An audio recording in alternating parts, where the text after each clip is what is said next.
Hello বন্ধুরা, সকাল সকাল চলে এসেছি নারকেল ভাঙবো বলে। দেখো গাছে একটা মাত্রই নারকেল আছে, তবু নারকেলটাকে ভাঙবো তাই চলে গিয়েছি নারকেল ভাঙতে। এদিকে শাশুড়ি মা চলে আসছে লগা নিয়ে, আমি পারবো না তাই। তারপর নারকেলটাকে ভেঙে নিয়েছি, এবার ছাড়ানো শুরু করে দিয়েছি। ভাবছো তো কী তৈরি করব? তো দেখতে থাকো পুরো ভিডিওটা, স্কিপ করো না, নইলে কিন্তু মিস করে যাবে। বাবা একটা তাল নিয়ে এসেছিলো, ভাবছিলাম কী করব, কিন্তু ভাবলাম যে না, এটা শ্রাবণ মাস, তাই তালের বড়াই করে নিই। তো অনেকেই তো অনেক রকমভাবে বড়া তৈরি করেছো, তো এইভাবে কে কে বড়া তৈরি করে খেয়েছো অবশ্যই কমেন্টে জানিও। তো দেখতে থাকো আমরা কিভাবে তালের বড়াটা তৈরি করি।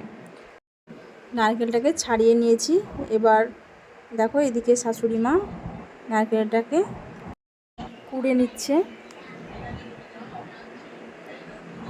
তারপর নারকেলগুলোকে জাল দিয়ে নিতে হবে। আর এইদিকে আমি তালের রসটাকে বের করে নিয়েছি।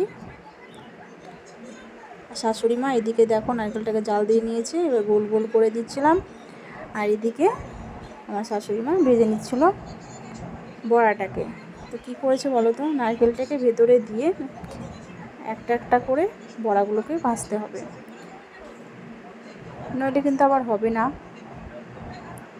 তো এইভাবে একবার বড়া ভেজে দেখবে, কত সুন্দর লাগবে খেতে। তো আজকের ভিডিওটা এইটুকুই, আবার দেখা হচ্ছে ভিডিওতে।